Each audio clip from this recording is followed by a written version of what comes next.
오늘 우리에게 주시는 하나님의 말씀은 신약 성경 디모데후서 2장 20절에서부터 21절까지의 말씀이 되겠습니다.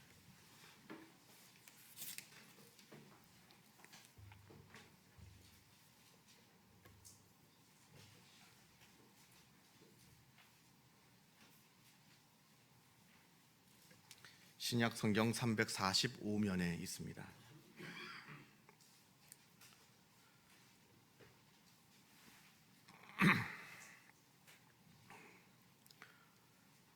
신약 성경 디모데후서 2장 20절에서부터 21절까지 말씀을 봉독합니다. 이 계시의 말씀을 봉독할 때에 살아계신 하나님의 음성을 다 함께 들으실 수 있기를 바랍니다. 큰 집에는 금그릇과 은그릇뿐 아니라 나무 그릇과 질그릇도 있어 귀하게 쓰는 것도 있고 천하게 쓰는 것도 있나니, 그러므로 누구든지 이런 것에서 자기를 깨끗하게 하면 귀히 쓰는 그릇이 되어 거룩하고 주인의 쓰임에 합당하며 모든 선한 일에 준비함이 되리라. 아멘. 이런 말이 있습니다. 용장보다는 지장, 지장보다는 덕장, 덕장보다는 운장이 낫다 합니다. 무슨 말인가 하면, 전쟁할 때 용맹스러운 장수보다는 지략이 뛰어난 장수가 낫고, 또 지략이 뛰어난 장수보다는 덕이 있는 장수가 나으며, 덕이 있는 장수보다는 뭐니 해도 운이 따르는 장수가 낫다 하는 겁니다.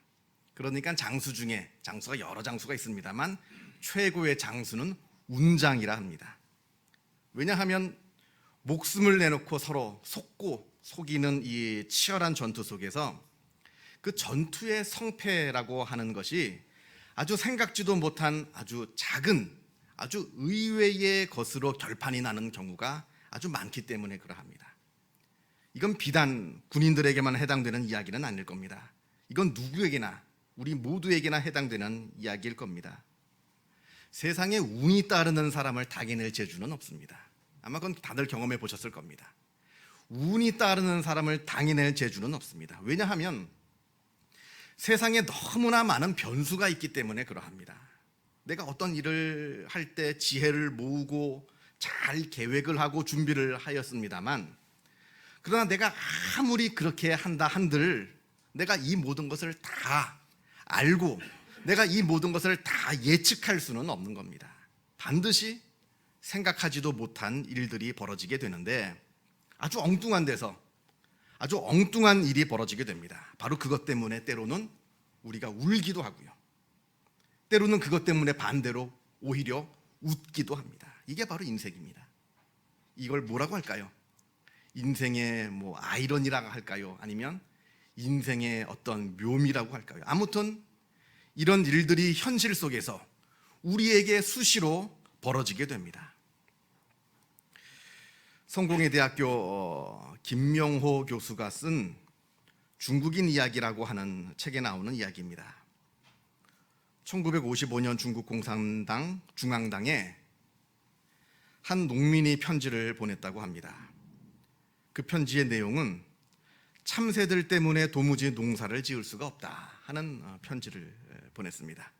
그러자 이제 마오쩌둥이 그 편지를 읽고는 사람들한테 좀 인기를 얻고자 해서 쥐, 참새, 파리, 모기, 해로운 네 가지라 하여서 이것들을 사해라고 명명을 하고, 이 사해를 즉각 소탕하라 하는 명령을 내립니다. 그래서 소탕작전이 벌어지게 되었습니다.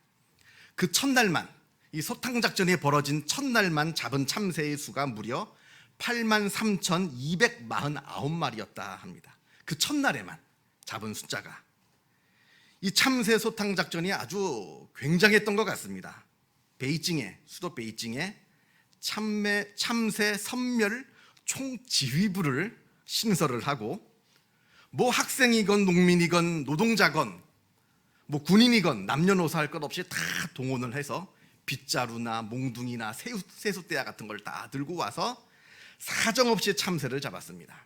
그렇게 해서 1년 동안 잡은 참새의 수가 무려 2억 마리가 넘었다고 합니다. 이때까지만 해도 이것이 대성공인 줄 알았습니다. 참새를, 이 사해라고 명명한 그 참새를 잡는 것의 그 작전이 아주 대성공인 줄 알았습니다만, 그런데 문제는 이때부터 전국의 해충이 들끓게 되었다 하는 사실입니다. 원래 참새라고 하는 것이 물론 곡식도 좀 먹습니다만, 그러나 주로 먹는 것이 바로 이 해충들입니다. 이 해충들을 잡아먹어야 되는 이 참새가 다 사라져 버려서 이 참새들 때문에 없어져서 해충들이 온 전 지역에 들끓게 되었다 하는 겁니다. 그래서 그때부터 농사를 완전히 망치게 되었다 하는 이야기가 이 책에 나옵니다. 여러분, 이게 남의 일이 아닙니다. 물론 정도의 차이가 있습니다만, 그러나 그건 정도의 차이일 뿐이지 우리 인간의 솔직한 모습이 다 여기에 들어있는 겁니다. 우리 인간이 뭘 많이 아는 것 같습니다. 꼭 또 뭐 굉장히 지혜로운 것 같습니다만, 솔직히 우리 인간이라고 하는 것이, 그런 인간이라고 하는 존재는 한치 앞도 제대로 내다보지 못하는 그런 미련한 존재들이다라고 하는 것을 우리가 기억해야 됩니다. 많은 지식을 갖고 있고 많은 지혜를 갖고 있어서 마치 내 운명을 나 혼자의 힘으로, 나 혼자의 지혜로 개척할 수 있을 것 같습니다만, 그러나 결국은 언제 어떻게 어떤 운명이 나에게 닥칠지 몰라서 그저 두려워 떠는 그런 연약한 존재들이 바로 우리 인간의 모습이라 하는 것을 우리가 잊지 말아야 합니다. 그래서 구약성경 잠언에 이런 말씀이 나옵니다. 사람이 마음으로 자기의 길을 계획할지라도 그의 걸음을 인도하시는 이는 여호와시니라. 사람이 마음으로 자기의 길을 계획할지라도 그 걸음을 인도하시는 이가 여호와시다라고 우리에게 말씀하고 있습니다. 우리가 무엇을 계획할 수는 있을지 모릅니다. 그 계획을 우리가 잘 계획할 수 있을지는 모릅니다만, 그러나 그것을 우리의 힘으로만 그것을 이룰 수는 없다 합니다. 그걸 이루어 주시는 분은 하나님이시다. 오직 하나님만이 그 계획을 이루어 주시는 분이시다 말씀하고 계십니다. 누구나 계획을 세웁니다. 아주 거창한 계획들을 세웁니다. 제가 한번 묻겠습니다. 그런데 그 모든 계획들이 다 내 계획대로 다 이루어지던가요? 아닐 겁니다. 거기에 하나님이 함께 하시지 아니하시면 그 계획이 아무 소용이 없게 되는 것을 우리가 우리의 인생을 통해서 잘 알고 있습니다. 또한 반대로 하나님께서 그 계획에 함께하여 주신다라고 하면 아주 놀라운 일이 이루어지는데, 때로는 내가 마치 아직 계획도 세우지 않았던, 상상조차 하지 못했던 일들도 하나님께서 우리의 인생에 함께하여 주신다고 한다면 하나님께서 우리에게 그것을 복으로 내려주신다 하는 사실을 우리가 잊지 말아야 합니다. 여러분, 구약의 다윗을 기억하실 겁니다. 이 다윗 왕이 왕으로 기름 부음 받는 그 사건, 그 장면을 보게 되면 참 뭐라 그럴까요? 재미가 있습니다. 사무엘상 16장에 나오는 이야기인데요. 하나님께서 어느 날 선지자 사무엘에게 너는 베들레헴으로 가서 거기 살고 있는 이새라고 하는 사람에게 가서 그 아들 중에 하나를 왕으로 삼아 기름을 부어 왕으로 세우라, 이렇게 말씀을 하십니다. 그게 누군지 구체적으로 말씀을 하시진 않습니다. 그게 누군지를 모르고 그저 하나님께서 이새의 집으로 가서 그 아들 중에 한 명을 왕으로 세우라 하시는 말만 듣고 사무엘이 이새의 집에 가게 됩니다. 그래서 사무엘이 이새의 집에 가서 그 아들을 하나씩 만나게 됩니다. 첫째 아들 엘리압이 와서 보니까 그 키도 크고 또 뭐 용모도 아주 수려하고 해서 사무엘이 혼자 생각하기를 이 사람이 왕의 제목이구나 하면서 이 엘리압에게 기름을 부어 왕으로 세우려고 하니까, 그러자 하나님께서 하시는 말씀이 아니라 합니다. 그는 아니라 합니다. 그의 용모와 키를 보지 말라. 사람은 외모를 보거니와 나 여호와는 중심을 보느니라, 이렇게 말씀을 하셔서 그 첫째 아들이 탈락을 합니다. 둘째 아들이 옵니다. 또 둘째 아들도 탈락이라 합니다. 그래서 탈락. 그래서 7 아들이 다 왔는데 7 아들이 다 탈락입니다. 분명히 이새의 집에서 그 아들 중에서 한 명을 왕으로 세우라고 했는데 다 탈락이니까 사무엘이 이상하게 생각해서 이새에게 묻습니다. 내 아들이 다 여기 있느냐? 묻습니다. 전부 다냐 하는 겁니다. 다 온 거냐? 다 온 거 맞느냐? 이렇게 물으니까 이새가 하는 말이 아니라 합니다. 뭐라고 하냐면 지금 막내가 있는데 이 아이가 지금 왕이 될 아이가 분명히 아니기 때문에 지금 밖에 나가서 양을 지키고 있나이다, 이렇게 말을 합니다. 하나님께서 애당초 다윗에게 왕을 세우려 하셨습니다만 그 계획을 사람들은 아무도 몰랐습니다. 다윗도 몰랐고요, 아버지 이새도 몰랐고요, 사무엘도 몰랐습니다. 이새의 아들들 중에서 왕이 된다라고 한다면 그 형들 중에서 하나가 왕이 될 줄 알았지, 다윗 자체도 자기가 왕이 될 줄을 몰랐다라고 하는 겁니다. 자기가 왕이 될 수 있는 가능성이 있다라는 것을 알았으면 양을 치러 가질 못했죠. 나도 선 봐야죠. 나도 왕이 될 수 있는데, 나도 선을 봐야 되는데, 자기가 생각할 때도 나는 왕이 아니고, 아버지가 생각할 때도 왕이 아니고, 형들이 생각할 때도 왕이 아닌 거예요. 자타공인, 왕감이 아니었기 때문에 누구는 양을 봐야 되는 거 아닙니까? 아무리 사무엘 선지자가 왔다 하더라도 양을 그냥 내버려 둘 수는 없으니까 누구 하나는 양을 돌봐야 되니까 자타공인, 왕감이 아닌 다윗이 나가서 왕을 받던 겁니다. 그런데 결과가 어떻게 되었습니까? 우리가 잘 아는 결과가 아닙니까? 사무엘이 다윗을 불러서 그를 보자마자 하나님께서 사무엘에게 하시는 말씀이 이가 그이니 일어나 기름을 부으라 하십니다. 아무 계획도 갖지 못하고 아무런 상상조차 하지 못했던 이 다윗에게 하나님께서 기름을 부으셔서 그를 왕으로 세우신 놀라운 역사가 이루어진 겁니다. 우리가 이 말씀을 볼 때 다윗이 느닷없이 운이 좋아서 왕이 된 줄 알면 그건 오해입니다. 그게 아닙니다. 다윗은 이미 하나님께서 보시기에 왕이 될 만한 인물이었다 하는 겁니다. 그걸 어떻게 아느냐? 그 바로 다음 장 사무엘상 17장을 보게 되면 알게 됩니다. 바로 골리앗과의 싸움에서 그 모습을 우리가 보게 됩니다. 골리앗이 하나님을 모욕하는 것을 보고도 그 골리앗이 너무나 무서워서 두려워서 아무도 싸움에 나갈 생각을 하지 못할 때 일개 목동인 다윗이 너는 칼과 창과 단창으로 내게 나아오거니와 나는 만군의 여호와의 이름 곧 내가 모욕하는 이스라엘 군대의 하나님의 이름으로 내게 나아가노라. 그 안에 하나님에 대한 놀라운 사랑과 하나님을 향한 그 믿음과 헌신을 우리가 발견할 수 있는 겁니다. 하나님께서 그거를 이미 알고 계셨습니다. 그렇기 때문에 왕이 되리라고 자기도 모르고 다른 모든 사람들도 몰랐던 그 다윗이 왕이 될 수 있었던 겁니다. 창세기 12장을 보면 아브라함이 믿음의 조상으로 부름받는 장면이 나옵니다. 어느 날 하나님께서 느닷없이 아브라함에게 나타나셔서 내가 너로 큰 민족을 이루게 하고 내 이름을 창대하게 하고 너를 복의 통로로 삼겠다, 이렇게 말씀하여 주십니다. 그러면서 아브라함이 믿음의 조상이 되었습니다. 그런데 이 말씀도 아브라함이 느닷없이 하나님으로부터 복을 받은 게 아닙니다. 성경에는 나오지 않습니다만 우리가 외경을 보게 되면 아브라함은 원래 별점을 치고 우상을 만드는 사람이었습니다. 그러던 어느 날 아브라함이 별점을 치기 위해 별을 관찰하다가 온 우주를 창조하시고 운행하시는 하나님을 발견하게 됩니다. 그러자 아브라함이 자기 조상 때부터 대대로 직업으로 삼고 있던 별점을 치는 일과 우상을 만드는 일을 다 내버리고, 그리고 심지어는 그날 밤에 자기 집에서 만들었던 모든 우상들을 다 부수어 버리는 그런 일들을 하고 맙니다. 목숨을 건 일입니다. 우상을 부수는 일은 목숨을 걸고 한 일입니다.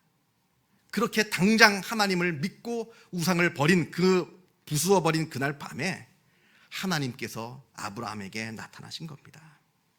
그 믿음을 보신 겁니다. 그 헌신을 보신 겁니다. 그 용기를 보신 겁니다. 목숨을 걸고 모든 것을 다 내어버리고 하나님을 쫓겠다고 하는, 하나님을 따르겠다고 하는 그 믿음을 보신 겁니다. 그걸 보시고 하나님께서 창세기 12장에 그날 밤에 아브라함에게 나타나셔서 아브라함을 믿음의 조상으로 부르시고 복을 베풀어 주신 것이지, 어느 날 느닷없이 아무 상관이 없는 아브라함에게 나타나셔서 복을 베풀어 주신 게 아니라라고 하는 이야기입니다. 오늘 우리가 오늘 본문을 읽었습니다만, 오늘 본문에 하나님께서 귀히 쓰시는 그릇에 대한 이야기가 나옵니다. 큰 집에 가면 여러 그릇들이 있습니다. 많은 그릇이 있는데 그 그릇을 보니까 금그릇, 은그릇, 나무그릇, 질그릇, 그 많은 그릇들이 많이 있는데 이 많은 그릇 중에 어느 그릇이 귀하게 쓰이는 그릇이 되느냐 묻습니다. 금이나 은처럼 비싼 그릇이 그것이라고 귀히 쓰이는 것이 아니라고 합니다. 또 반대로 질그릇이나 나무그릇처럼 값싼 그릇이라고 천하게 쓰이는 것도 아니라고 합니다. 오직 깨끗한 그릇이 귀하게 쓰이는 그릇이 되는 것이고, 반대로 더러운 그릇은 천하게 쓰이는 그릇이 된다라고 말씀하고 계십니다. 아무리 값싼 나무그릇, 질그릇이라고 해도 우리가 그 음식에 따라서는 그 그릇에 담아야 맛도 살고 또 풍미도 사는 음식들이 있습니다. 그렇다면 그 아무리 값싼 그릇이라 하더라도 그 나무그릇, 질그릇이 깨끗하기만 하면 귀한 손님을 대접하는 귀하게 쓰이는 그릇으로 사용되는 것이고, 아무리 비싼 그릇, 금으로 만들어지고 은으로 만들어졌다 하더라도 그것이 깨끗하지 못하고 더럽다고 한다면, 아무리 비싼 그릇이라 할지라도 그 그릇은 개밥 그릇으로도 쓰기에 부족하다 하는 그 말씀을 하고 계시는 겁니다.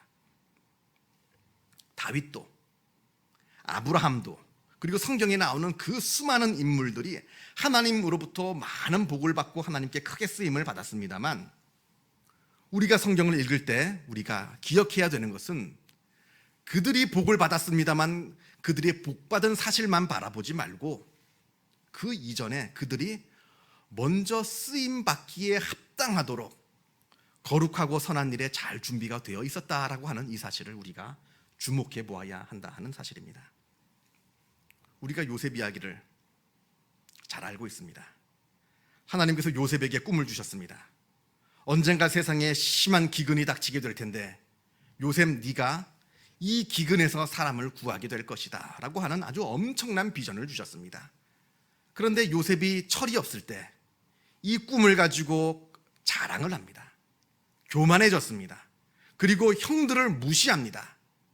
형들의 잘못을 아버지께 고자질합니다. 이래서는 하나님께 쓰임을 받을 수가 없는 겁니다. 아직 쓰임을 받을 준비가 되어 있지 않습니다. 그러다가 애굽에 팔려가게 되고 또 노예 생활을 하게 됩니다. 더군다나 억울한 누명을 쓰게 되어서 감옥에 갇히게 되었습니다. 요셉의 놀라운 점은 이러한 어려운 일을 당하면서 요셉의 믿음과 인격이 성장하게 되었다라고 하는 겁니다. 고난의 자리에서 요셉이 점차 변화되게 된 겁니다. 교만했던, 그래서 형들을 무시했던 그 철없던 요셉이 이제는 성실하고 정직하고 충성된 인격으로 성장하게 됩니다. 그리고 하나님을 신뢰하고 하나님을 믿고 의지하는 사람이 되었습니다. 그러니까 이제서야 하나님께서 요셉을 쓰실 수가 있었던 겁니다. 그 전에 교만하고 미련하고 거짓된 그 요셉의 모습으로는 하나님께서 쓰실 수 없던 것이 이제는 바르게 잘 성장하고 준비가 된 다음에 그를 총리로 세우셔서 하나님께서 주신 비전을 이루시는 것을 우리가 성경을 통해 알게 됩니다. 사람들은 때를 기다린다 합니다. 나에게도 어떤 기회가 오기를 간절히 기다립니다만 하나님의 때는 그렇게 잡는 게 아닙니다. 우리가 분명하게 알아야 될 것이 있습니다. 우리가 하나님의 때를 기다리는 게 아닙니다. 반대로 하나님의 때가 우리를 기다리고 있습니다. 아직은 선한 일을 하기에, 하나님의 일을 맡기기에 준비가 되어 있지 않아서, 아직은 미숙하여서, 아직은 더러워서 쓸 수가 없습니다만 이제 하나님을 사랑하게 되고 하나님께 헌신하게 되어 하나님께서 쓰시기에 합당한 자가 되면 그때 하나님께서 우리를 복 주시고 쓰시게 되는 겁니다. 우리가 하나님의 때를 기다리는 것이 아니라 하나님의 때가 우리를 기다리고 있다 하는 것을 우리가 잊지 말아야 합니다. 만약에 내가 쓸만한 그릇이 되지 못한다면 하나님의 기회는 오지 않을 겁니다. 그러나 쓸만한 그릇이 되고 잘 준비가 된다면 지금 당장이라도 하나님의 기회를 만날 수 있게 될 겁니다. 그러므로 누구든지 이런 것에서 자기를 깨끗하게 하면 귀히 쓰는 그릇이 되어 거룩하고 주인의 쓰심에 합당하며 모든 선한 일에 준비됨이 되리라. 이 말씀을 기억하시는 주님의 귀한 백성들이 다 되시기를 바랍니다. 기도하겠습니다. 사랑과 은혜가 충만하신 하나님 아버지 감사합니다. 하나님께서 우리를 사용하여 주시기를 우리가 기다리고 있습니다만 하나님께서 우리를 기다리고 계심을 우리에게 알려주심에 하나님의 은혜에 감사를 드립니다. 우리가 이 말씀을 기억하게 하여 주옵소서.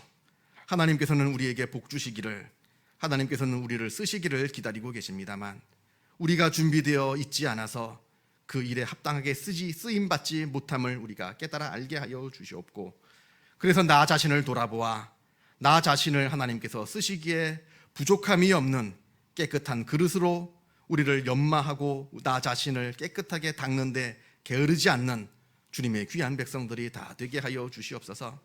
우리가 준비될 때 우리가 하나님께 쓰임받기를 원합니다.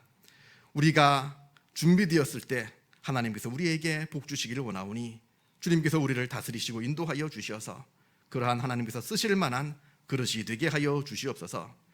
하나님께 감사드리오며 이 모든 말씀 우리 주 예수 그리스도 이름으로 기도하옵나이다. 아멘.